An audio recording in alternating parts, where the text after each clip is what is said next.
Guys, meron akong tatlong rare na figure na 1,000%. Napakagaganda. Great Mazinger Z. Wait lang. Pabilis lang ha. Nakita ko sa inyo isa-isa. Super mint condition. Nakuha ko din sa hardcore collector. Actually, hindi nga nila na-post to eh. Hindi nila na-display. Wow. Diyan ka lang, brother. Next natin. Sino ba to? Sino ba to? Great Mazinger Z. Okay. Very prime condition. Yete Robo. Meron pa isa, hindi umabot eh kasi ang lakas ng ulan. Mazinger Z. 1,000% din. Wow. Ganda.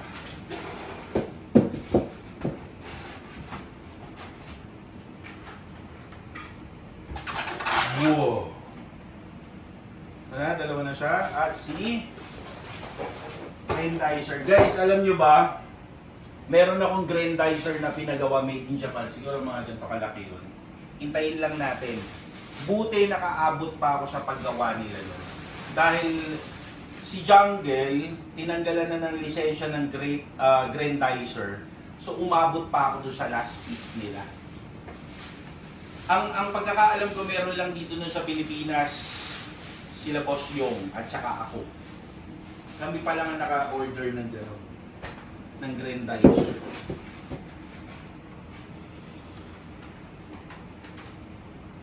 Hindi, kaya, Grandizer. Okay.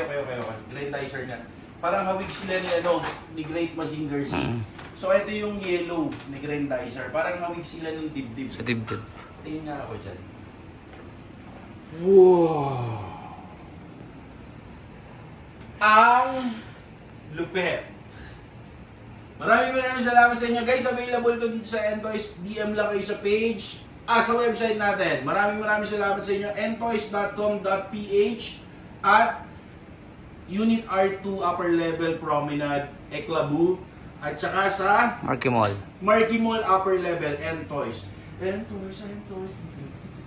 I love you.